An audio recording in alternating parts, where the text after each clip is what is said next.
નમસ્કાર મિત્રો, D farmer ચેનલમાં તમારું સ્વાગત છે। દેશ, દુનિયા અને ગુજરાતના તાજા, મોટા અને સૌથી મહત્વપૂર્ણ સમાચાર જાણીએ તે પહેલા ચેનલમાં નવા હોય તો ચેનલને જરૂરથી સબસ્ક્રાઇબ કરી અને વિડીયોને લાઇક કરી દેજો। મોદી સરકારનું વધશે ટેન્શન, ખેડૂતોએ ફરી દિલ્હી કૂચ કરવાની કરી જાહેરાત। મોંઘવારીના માર વચ્ચે ગ્રાહકોએ લીધો રાહતનો શ્વાસ, ટમેટાના છૂટક ભાવમાં થયો 22% ઘટાડો। ઇકોઝોન માટે લડત લડનાર આપ નેતા પ્રવીણ રામે સરકારને ચીમકી આપતા કહ્યું, ભાજપને નાબૂદ કરી નાખીશું। આરબીઆઈ ગવર્નરે કર્યો મોટો ખુલાસો, ભારત પાસે વિશ્વનું સૌથી મોટું વિદેશી મુદ્રા ભંડાર છે। જેપી નડ્ડાએ કહ્યું, ઝારખંડની હેમંત સોરેન સરકાર મદ્રેસાઓમાં ઘૂસણખોરીઓને આશ્રય આપે છે। સોશિયલ મીડિયા પરથી બીજેપીની જાહેરાતોને હટાવવા ચૂંટણી પંચે આપી સૂચના। ગોંડલ માર્કેટિંગ યાર્ડ ડુંગળીથી છલકાયું 1 લાખથી વધુ ડુંગળીના કટ્ટાની આવક। રાજકીય ઈચ્છાશક્તિના અભાવે મણિપુર બીજું કાશ્મીર બન્યું। આરબીઆઈ ડિસેમ્બરમાં ઘટાડશે લોનની EMI, નિર્મલા સીતારમણે આપ્યા મોટા સંકેત। અમેરિકા અને રશિયાની દુશ્મનાવટને કારણે ભારતે તેલ માટે $80 અબજ ખર્ચ્યા। મહારાષ્ટ્રમાં મતભેદોને બાજુમાં મૂકીને ભાજપ મહાયુતિને જીતાડવા RSS મેદાનમાં। વધતી મોંઘવારી વચ્ચે રાહતના સમાચાર, ડુંગળીના ભાવમાં 10 થી 15 રૂપિયાનો ઘટાડો।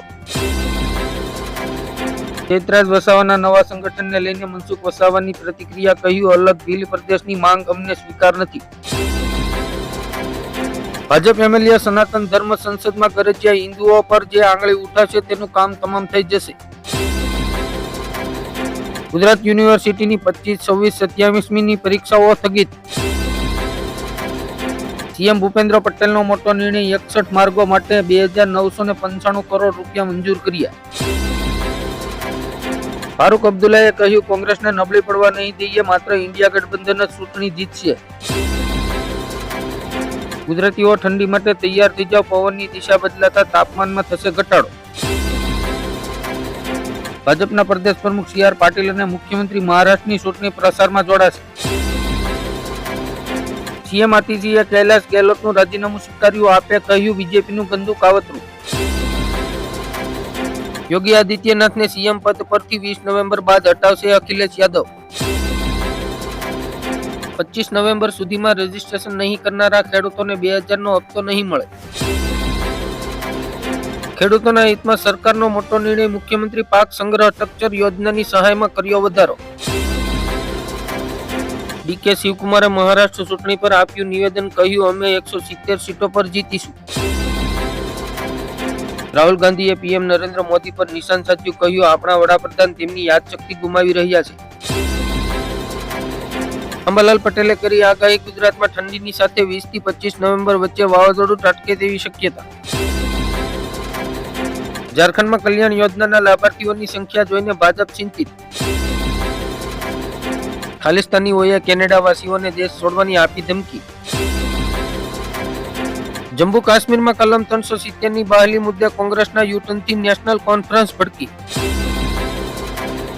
અનામત મુદ્દે પ્રિયંકા ગાંધીએ મોદી શાહને આપ્યો મોટો પડકાર। સપ્તાહ દરમિયાન બ્રેન્ટ ક્રૂડમાં 4%નો ઘટાડો, પેટ્રોલ અને ડીઝલમાં રાહતની વધી આશા। સીએમ નાયડુએ નદીઓને જોડવાનો પ્રસ્તાવ મૂક્યો, કેન્દ્રએ આપી લીલી ઝંડી। ગુજરાત સરકારે આયુષ્માન યોજના હેઠળ છેલ્લા 5 વર્ષમાં 9000 કરોડથી વધુની સહાય આપી। ઝાંસી અકસ્માતને લઈને અખિલેશે યુપી સરકાર પર સાધ્યું નિશાન, માયાવતીએ ગુનેગારો સામે કાર્યવાહી કરવાની માંગ કરી। દેશમાં 18% લોકો અભણ છે, ગુજરાતના 15% લોકોને સરવાળા બાદબાકી નથી આવડતા। ઓલા ઇલેક્ટ્રિક વાહનો વિરુદ્ધ લોકોની ફરિયાદને પગલે સરકારે તપાસનો આદેશ આપ્યો। મહારાષ્ટ્રમાં ચૂંટણીના પ્રચાર દરમિયાન ગૃહમંત્રી અમિત શાહના હેલિકોપ્ટરનું ચેકિંગ કર્યું। એક પરીક્ષા થઈ શકે તો બીજી કેમ નહીં, અખિલેશ યાદવે પંચના નિર્ણય પર યોગી સરકારને ઘેરી। હવે ગ્લોબલ નેવિગેશન સેટેલાઇટ સિસ્ટમનો ઉપયોગ કરતા ખાનગી વાહન ચાલકોને ટોલ ટેક્સ નહીં ચૂકવવો પડે। દત્તક લેનારી માતાઓ માટે પ્રસૂતિ રજાના નિર્ણયો અંગે સુપ્રીમ કોર્ટે કેન્દ્ર પર ઉઠાવ્યા સવાલ। છેલ્લા 10 દિવસમાં સોનું 5,000 રૂપિયા સસ્તું અને ચાંદીમાં 10,000 રૂપિયાનો ઘટાડો જોવા મળ્યો. ભારતીય ટેલિકોમ ઉદ્યોગમાં નવી ક્રાંતિ. સેટેલાઇટ ટુ ડિવાઇસ સેવા ટૂંક સમયમાં શરૂ થશે. સિમ કાર્ડ વગર કોલ અને SMS કરી શકશો. પીએમ કિસાન યોજનાના લાભાર્થીઓએ તારીખ 25 પહેલા નોંધણી કરાવવી ફરજિયાત. કંગના રાણાવતની મુશ્કેલીઓ વચ્ચે 28મી નવેમ્બરે આગ્રા કોર્ટમાં હાજર થવાનો આદેશ. લાખો લોકોને રોજગારી આપતો સુરત હીરા ઉદ્યોગમાં હજુ અઠવાડિયાનું વેકેશન લંબાયું. સરકારે તમામ પાન કાર્ડ ધારકોને ફરજિયાત આધાર કાર્ડ સાથે લિંક કરવાની અપીલ કરી, નહીં તો પાન કાર્ડ નિષ્ક્રિય થઈ જશે. સુરત હીરા ઉદ્યોગમાં જાગ્યું આશાનું નવું કિરણ. અમેરિકામાં સૌથી મોટું ડાયમંડ માર્કેટ શરૂ થવાની આશા.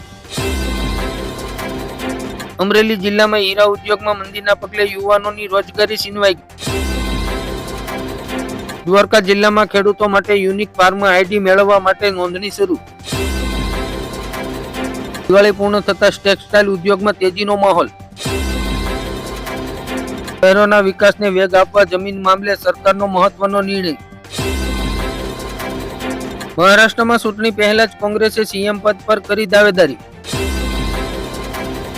બેંકોએ ક્રેડિટ કાર્ડના નિયમોમાં કર્યા મહત્વપૂર્ણ ફેરફાર. 15 નવેમ્બરથી લાગુ. કેન્દ્ર સરકારે તાત્કાલિક મણિપુર મોકલ્યા 2,000 જવાનો. નવા જૂની થવાના એંધાણ. સરકારી કર્મચારીઓ માટે સારા સમાચાર. 34,000 થઈ જશે બેઝિક પગાર. ઉત્તેજના અને સેક્સ પાવર વધારતી ટેબ્લેટનું કુલ વેચાણ દેશમાં 800 કરોડને પાર. હીરા ઉદ્યોગ પછી હવે જ્વેલરી મેન્યુફેક્ચરિંગ ઇન્ડસ્ટ્રીઝનું વેકેશન લંબાયું. કેનેડામાં ખાલિસ્તાનીઓ સક્રિય. 4 થી 5 દિવસમાં મોટો હંગામો થવાની સંભાવના. અમરેલી માર્કેટ યાર્ડમાં દિવાળી બાદ કપાસના ભાવમાં ઉછાળો. 1400 થી 1600 સુધીના ભાવ મળતા ખેડૂતોમાં ખુશીનો માહોલ. ગુજરાત સરકારના કર્મચારીઓની 4% મોંઘવારી ભથ્થું જાહેર કરવાની માંગ. મગફળી બજારના ભાવમાં સામાન્ય ફેરફાર જોવા મળતા કપાસિયા તેલમાં 15 રૂપિયા અને સિંગ તેલમાં 30 રૂપિયાનો વધારો. માયાવતીએ યુપીપીએસસી ઉમેદવારોની માંગને સમર્થન આપ્યું.